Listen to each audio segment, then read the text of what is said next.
Hi, everyone. I see there's a few people joining online right now. I've just started the webinar, so I just want to invite everyone into the room. We're going to get started here in a second. So first off, I just want to introduce myself. I am Annabel Youens. I'm one of the co-founders of AE. And welcome to Data Don't Go to the Dark Side. That's right. Darth is here with me. You may know him as Darth Vader. I know him as Darth. We've been friends for quite a long time. In fact, I have a bit of a funny story. Um, I, oh, hi, Lindsay. I'm just saying hi to a few people as they log on. Um, I have a funny story about when I was 13. I saved up all my babysitting money, and the first thing that I ever really bought was a Darth Vader helmet. It was an official one that I bought from a hobby store. And while all the girls my age were buying clothes or Teen Beat magazine, although I also bought Teen Beat magazine, I had a Darth Vader helmet. And that really, for me, is part of who I am. I'm a big sci-fi fan. And if you are a member of AE, part of our community, you will see the website is sprinkled with science fiction references. That's, partially me and all the things I love. Also, our other co-founder, Jeff, he's really into science fiction as well. But I'm in charge of marketing communications, so I get to do all that fun stuff, all those sorts of things. So today, that's why it's called Data Don't Go to the Dark Side. Also, I'm trying to make GDPR and legalese and data just a little bit more interesting, because if you're like me, you have probably attended a few of these GDPR webinars, and can we say dry? Yes, we can. They're literally like listening to sand. So I'm really going to try today to I don't know if I'll be the most exciting webinar on GDPR, but hopefully you'll get something out of this. So for the format today, we're on Zoom, and I want to let you know this is the first time I've used Zoom for a webinar. So do let me know if you can't see something, or put up your hand and raise a question if I'm not showing the right thing, because this is new for me today. I did practice though, so hopefully I've got it. Really, the format is I am going to walk through a flowchart that I've created. And the whole purpose of the flowchart is to really help you understand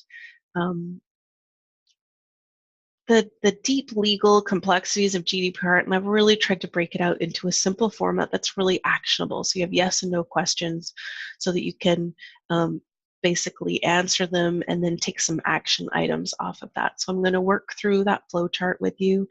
Then I'm going to talk about the resources for different points in that flowchart. I'm going to talk to some of those, like how do you build a privacy policy? I'll step through some of those things with you. And then basically at the end of this webinar, I will be sending around an email with a link to it, as well as the flowchart. And then we will also be sending through some other resources as well by email, so that you don't need to scribble everything down right now, because I will send it through with some PDF documents. But do feel free to take notes. Now, in terms of questions, please do jump in and ask any questions, or in the chat window. I am here by myself today, so I'll try and jump on a question if I see it, and if not, I will check them at the very end and then make sure I get back to you. Okay, great. So without further ado, let's dive into the dark side. In fact, we're going to dive into the light side. So let's take a look at this flowchart I put together. Okay, great. So this flowchart is to help you find out fast if your business is GDPR ready. So this is not just for people based in Europe or with European customers. I'm really trying to think about things that are going to be applicable for everyone. And I like to say here that AE is your babelfish for legalese. Haha, sci-fi sprinkling. So if you don't know what a babelfish is, look it up. Check out the book. It's a really amazing read. All right, so let's get into this flow chart. So the first question we have here today is, do you have customer data? Now, I'm sure most of you here have customer data. That's why you're here. Excellent. However, if you don't, you're probably doing a bit of research and planning on what you need to do. So welcome. It might not be super helpful right at this moment, but hopefully, it will help you prepare for what's coming. So the next question is obviously, do you have customers in the EU? Now, if you don't have customers in the EU, is your business based in the EU? Because if you can answer yes to either of those, you do need to be implementing GDPR policies at the moment.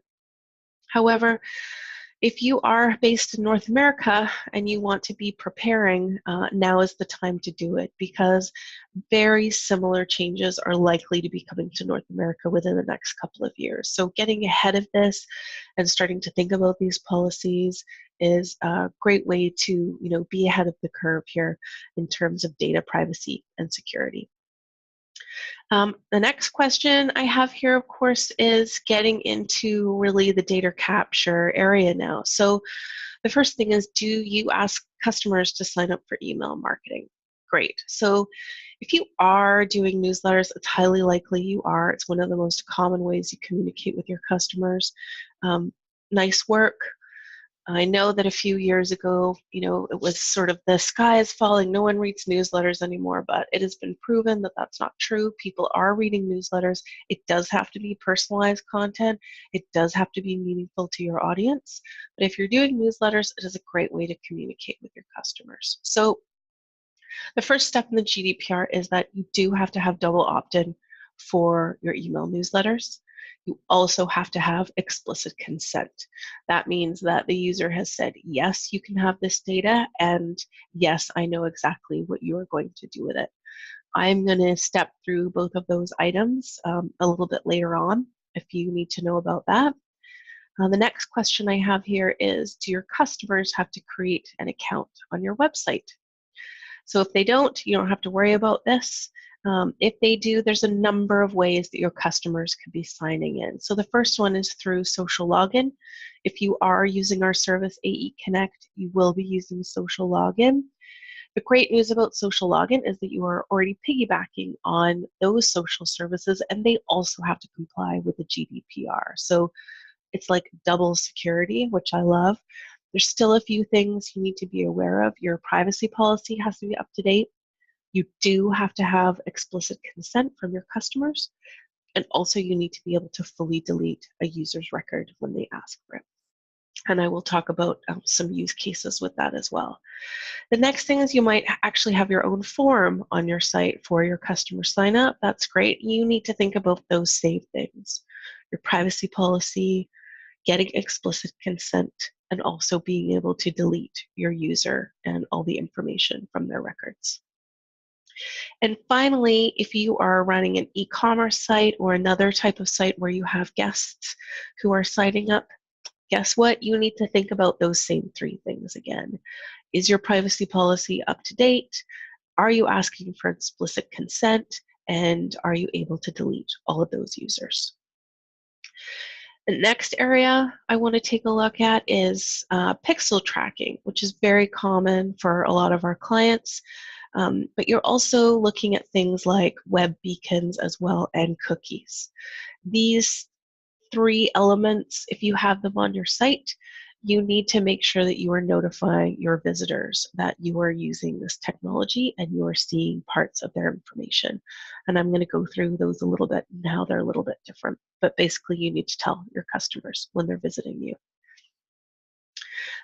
One of the other pieces of the puzzle is, do you have team members that are accessing your customer data? If that's the case, it's important that your team members, one, know how sensitive this data is, two, they need to be aware of these changes, and three, they need to know how to handle it. So I've got some tips on that for you as well.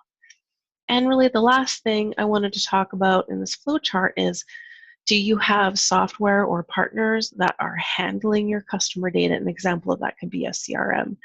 If that is the case, you need to make sure that you are talking to each of your partners and software services to make sure that they are GDPR compliant. And things to cover are user deletion, who has access to that customer data, what sort of training their organization has had, and asking them what sort of changes they have had to make to their system and their technology in preparation for the GDPR. Some of the larger organizations, like Amazon, will look to offer you a data processing agreement. This is very common. Um, if you want to take a look at something like that, it is really useful because it really helps you understand who owns the customer data, who's responsible for the different parts of being compliant in the GDPR. So I really recommend, if you're a larger size business, that you are talking to your partners about having a data processing agreement. So that is the basics of the flow chart. Boom, that was easy. You know everything. No, you don't. Not yet. I don't even know everything, right? But we're really trying the best here to provide you with some actionable items out of this. I do need to caveat and say, I have my small text down here at the bottom, but of course I'm not a lawyer. Please consult with a lawyer. I feel like one of those TV commercials.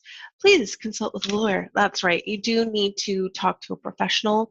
Once you've worked through a draft of material, do get in touch with a lawyer so that they can review it, and your business is going to be very different from someone else's business. Okay, so now I want to get into a little bit of the nitty-gritty about some of these key pieces. So I am going to scroll just back up the screen here, and we're going to touch on these three things first here around privacy policy, explicit consent, and deletion. So let's take a look here. Let's talk about privacy policy.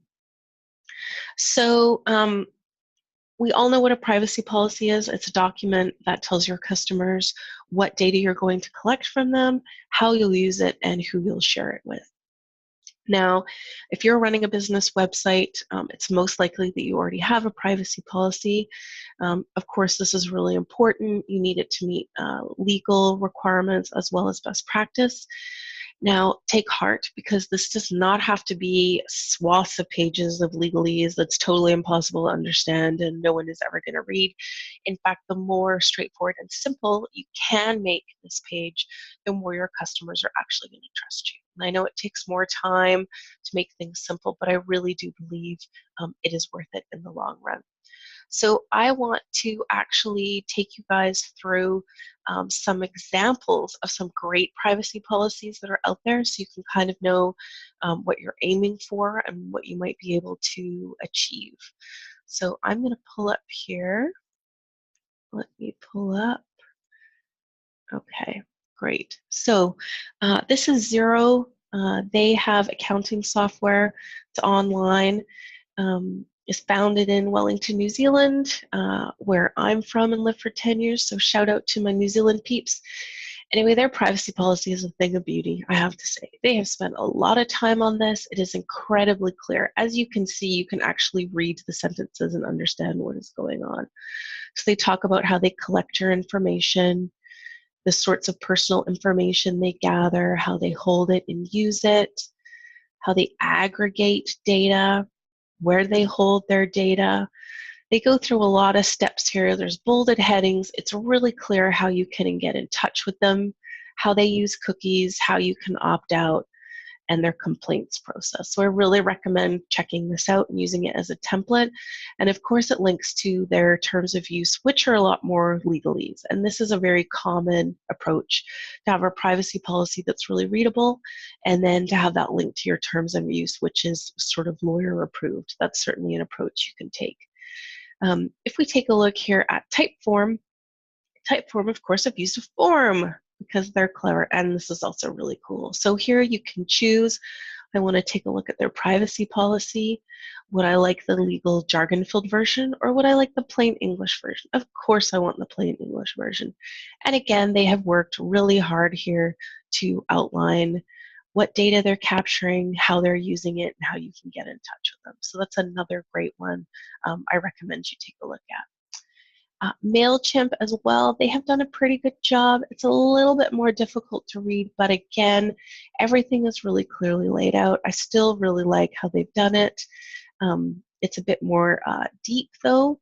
And then a site you might not have heard of, helpdocs.io. It's the HelpDocs service that we use. The guys who run this are also another startup, and they have done a really good job in here defining their definitions of data and usage. So if you are a service provider, this is also another really good option for you to take a look at and see how it works. So those are some really good examples. I have found quite a good post here by the Data and Marketing Association on how to construct a privacy policy. This also has some really helpful tips in it. So that's another one. It's also got links to all of the laws, depending on where you're located, that you might want to look at. So that is also a really helpful option. So the next thing I'm going to do is I'm going to take you guys back to a wonderful flowchart that we've got here. The next piece of information that I really want to talk to you about is explicit consent. So what does this really mean? So the email marketing group has really got this nailed down. We've had to do this for years, is that when you sign up on a website for an email newsletter, you are told exactly what information they're taking and then how they're going to use it. So we're going to send you a monthly newsletter and it's going to be filled with X, Y, Z. This is exactly the same kind of thing you need to be doing with collecting customer data. The big caveat now is that you need to be doing it for all the data that you're collecting. So you need to be telling people, all of this data that I'm gathering from you, this is how I'm going to use it. And the consent has to be explicit. And what that means is you need to have a checkbox on your site that your user clicks and agrees and clicks an agree button. That checkbox cannot be pre-filled in. The user actually has to check it themselves and then submit that. So at AE, if you're using our AE Connect service, we do have a new feature that we're going to be releasing that will help you notify your customer on all the data that we're capturing and then how you're going to be using it. So you'll be able to fill that in and tell your customers how you're going to be using their data in the future. So just remember, it's a checkbox and it needs to be filled in. Next thing I want to talk about is deleting your customers. So the term that's getting bandied about with the GDPR is the right to be forgotten. And what this means is that when someone gets in contact with you, one of your customers, and says, please delete me, you've been doing this in the past. You've been going in, you've been deleting the customer and saying, thank you for trying our service. I understand it's not for everyone, and then deleting their account. The thing in the past, though, is that you probably deleted their core account, but maybe in your billing system, or you might have an old address, you might have an old email of theirs actually sitting inside your support system that's left.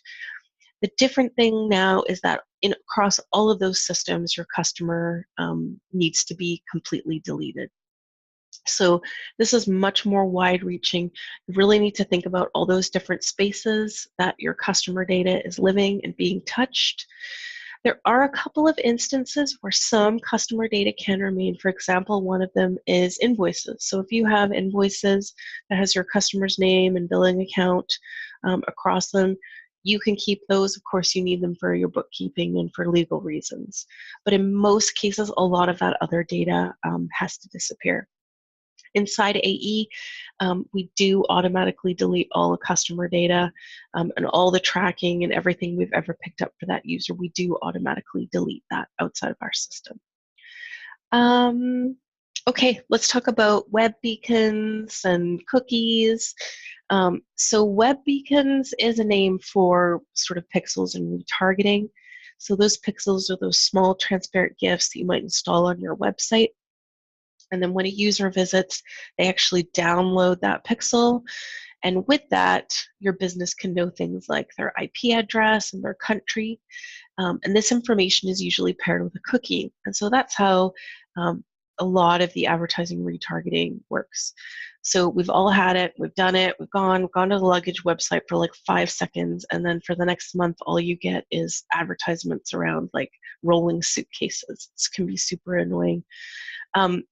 Those kinds of, if you're using that kind of technology, you need to be notifying your customers that you are using it. The same thing goes for your cookies. Now, this has been in place for several years in Europe that you need to be notifying your customers that you are using cookies. The nice thing about cookies is that there isn't any actual personal or identifiable data stored against it. Cookies are usually used for things like tracking your logins. So, for example, our service AE Connect uses cookies to support our single sign-on feature. So if a fan goes to Ariana Grande's website and logs in, and then 2 days from now they go to another artist website that is using that same version of AE Connect, that user will be already logged into the system. So it's really a convenience thing. I mean, we use it all the time, every day in a lot of websites. You just need to be notifying your users that you're using cookies and why you're using the cookies so that they understand that. It's a really common feature. And AE has cookies built into its service, like I mentioned. So we are going to be releasing a feature that will be notifying users when they sign in with AE Connect about cookie usage. Okay, double opt-in. Now, I'm sure just about everyone on here knows about double opt-in. I just have a quick little image here that I want to share for double opt-in. So double opt-in is when you go and you sign up for a newsletter, then they say, hey, you need to confirm this. And then you get an email into your inbox that says, hey, click here to confirm. And then you are finally registered for the email newsletter. So double opt-in has been around for a long time. It's now a requirement that it needs to be done in any sort of email communications that you're doing. So make sure that is turned on. In our resources, we have a lot of links to all of the major services. So if you do need to put that in action, then it's fairly easy to do. One of the other things I wanted to quickly talk about was training for your team on data security. Now, to be honest, I haven't finished all of my research on this. I am still getting packages and quotes from different training services, but that as soon as I have that together, I will be sending out a package with some of our recommendations for where you can look and the types of prices that are around there for training for resources. So if I take a look here back at the flow chart, which of course has disappeared on Zoom. Where are you, flow chart? There you are. Okay. So I just want to pull up my flow chart just so we can quickly take a look at this again. Oh, come on, Zoom, work with me. Here we go. Oh, sorry guys, wrong one. Here we go. Looks so different in a tiny window, doesn't it? So I just want to come back to the flow chart here. So we have covered all the major features. So double opt-in, which is great. Also, you need to be doing explicit consent as well. So think about that with your emails. Again, we went over privacy policy, how to build your own explicit consent, fully deleting a user, how you do that. We're also looking at, there's the same there, we're also looking at retargeting, cookies, web beacons. If you're using those, you need to be notifying your visitors and that they agree. Training, you need to maybe perhaps look at that with your team members. And then also you need to be talking to your partners about data and what they're doing to be GDPR compliant. So that is the main overview of the flowchart and resources. So I'm just going to take a look here and see what questions have come up here inside of the window. Okay, great. Awesome. So I have a question here, and it says, where am I going to be able to delete customer data from inside the dashboard? Awesome. Okay, that's a great question. So if you are using AE Connect, you're going to be able to go into the dashboard. You are going to be able to log in on the members panel and locate someone by their email address or locate them by their Facebook ID or social network ID so you can delete them. Of course, we'll say, do you want to delete this user? And you say yes, and then they're completely deleted out of our system as well, okay? Let me see here. Do we have another question? When will the resources be available? Great question. So as soon as the webinar has finished and it's saved and the Zoom has done all its recording business, then I will be sending out an email to everyone with a link to the webinar, as well as having the flowchart today. Please feel free to share this with anyone else in your industry or people interested in data or any other marketers that you know. We would love to share the knowledge and make this not dry and more helpful. Then on Monday, there will be a follow-up email that will include all the other resources. So links to the privacy policies, everything else that you need to do. I just want to tidy those up a little bit more and include any other comments or questions that came in today on the webinar. I think that is it for the questions. You're welcome, anonymous attendee who said thank you, that's so helpful. Oh, pleasure, not dry, yes. So I would like to thank you for attending. Darth Vader would also like to thank you for attending. He doesn't look so scary when he's just got ahead, does he? Anyway, I'd like to thank you. This is the first of more webinars that I'm going to be doing, so any feedback you have on it, other things you would like to see, I would love to hear. It's Friday here. It's early in the morning for me, but I'm looking forward to a great weekend. And just remember, GDPR, the deadline is the 25th. So if you have to do anything, get on that privacy policy. I would say that's the first thing that you should kind of focus on, is building that out and making it readable, because it really will pay off at the end of the day. So you guys, thank you so much. Yeah, I'll see you at another webinar. Okay, thanks a lot. Bye, guys.